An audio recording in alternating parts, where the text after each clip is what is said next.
Welcome back to Need for Speed Heat, guys. In today's video, we are continuing our Need for Speed Heat customization with this thing. The Polestar 1, the cover car for Need for Speed Heat, which we are about to turn into a very good track/race car build. Watch that little white circle in that little box. I've explained it before, the off-road, on-road, drift and race thing.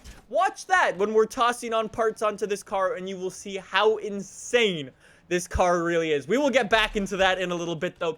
Before we do, I just wanted to give you guys a quick little thank you to each and every one of you for checking out all of these Need for Speed Heat gameplay videos. We've uploaded a bunch of customization stuff, the full car list, the first 30 minutes of the game. Thank you to each and every one of you for checking them out. It is much appreciated. It's always a pleasure jumping back into the world of Need for Speed, and hopefully, when we get our hands on the full game again, you guys continue to support the way you guys have been doing for things like our Let's Plays, our online mini games. Of course, we're going to be playing some hide and seek and stuff like that when the full game comes out. So if you want to see any of that, make sure you subscribe. I'm very much looking forward to it. Anyways, let's get into this Polestar build because it is absolutely insane. So if you rewind a bit and you check out the engine swaps for this thing, there are some pretty interesting ones. One in particular is a flat 12 engine from an old Ferrari with 400 horsepower with quite the engine note. And you might be inclined to toss that onto this car because for those of you who don't know, the Polestar 1, so the way this car works actually, so you know Volvo makes cars, and then Polestar takes those cars and they modify them and they make them like Polestar editions. Sort of the same way AMG does to Mercedes cars. Anyways, Polestar has gone out and they have built this thing, their first like standalone car, with a little bit of help from Volvo, obviously.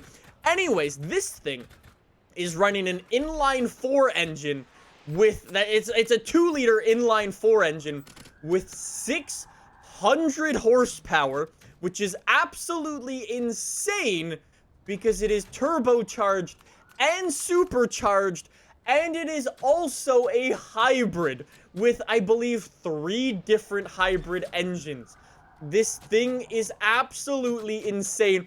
I imagine it has got to be one of the most complex setups to actually, like, exist right now in the terms of, like, mechanics and stuff. It's just insane to wrap my head around all the different engines, the different forced inductions, and how they manage basically 600 horsepower from all of that. It is absolutely insane. Anyways, in terms of like the visual customization stuff, we are running a full-on wide body. We've got this enormous rear wing with this shark fin in the middle of it. I didn't even know that was there when we played around with this car in the first 30 minutes video. Anyways, like I was saying, it is a full race car build, which you will definitely be able to tell when we get this thing onto the open road. But before that, we of course got to go mess around with the exhaust, which has a slight issue because of the hybrid nature of this car.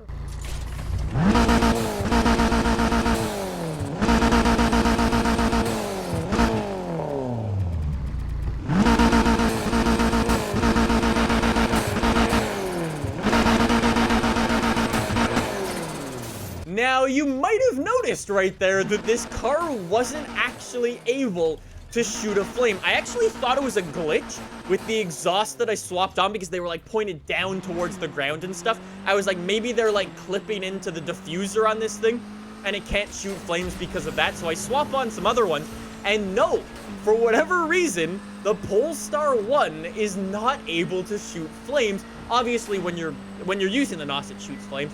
However, in just like normal driving, you're not actually able to shoot flames with this thing, which was kind of surprising for something that sort of kind of has 600 horsepower. And obviously, we've also upgraded that, so it has even more than 600 horsepower, which is kind of insane. Anyways, I wanted to bring it out to a little bit of a race to see what this thing was capable of, and just take a look at everybody else's flames. You're all getting me jealous using your NOS and stuff. I'm just saying, that is absurd. Every single person in this race is shooting flames. It's insane. Anyways, now, you will notice that this thing is very, very grippy. If you actually take a look at that little box, the on-road, off-road, drift, and race thing, this car, in terms of Need for Speed, with the upgrades that we've done to it, is more like race car and more track focused than things like the McLaren P1 GTR, more than an Aston Martin Vulcan, or more than a Ferrari FXX. It is absolutely insane. Now, a couple of things to note as I'm driving around. You will see me doing things like that, because in terms of Need for Speed, back in the day, the fastest way to get around was to drift your car and slide your way through corners.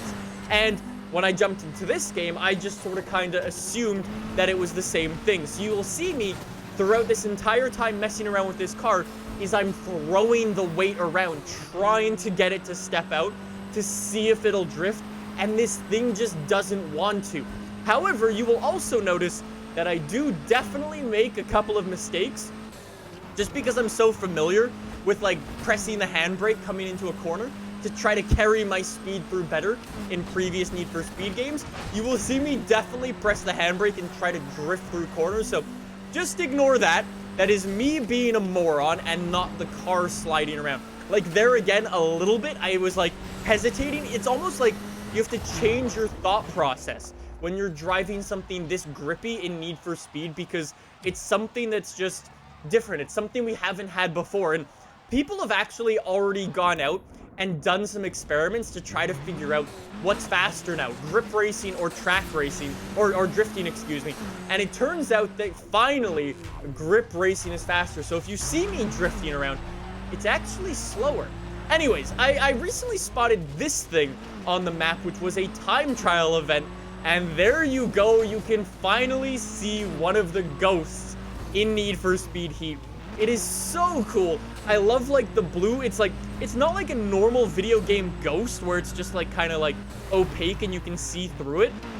It's super cool looking with this blue. You can see it's a Porsche. You can tell what car it is and everything. Super cool looking. Anyways, I found this really crazy event, and you can tell right when the events start, this was not what I was expecting to drive around.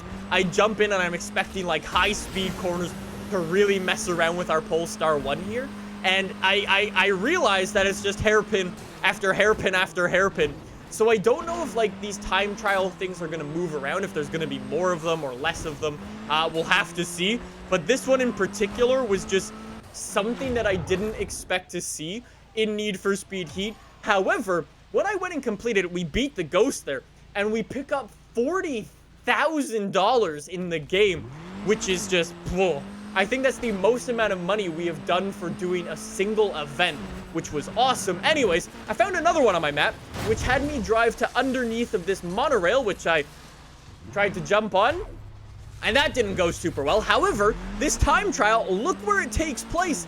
It actually takes place up on top of this monorail, which again was not what I was expecting. And because this was still my first time playing this game, you will notice that I struggle a little bit, especially with my braking distances, for instance. So I decided to give it a restart after a couple of times falling off. Now, a couple of things to note again while we're doing this.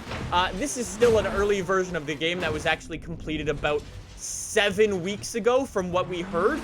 So there are some glitches present in this, like for clipping and stuff. I would imagine that's probably going to get cleaned up. I don't know exactly what, but just be aware this is about 7 weeks old, this particular version of the game. It is the full version of the game, but it's just not the finalized version.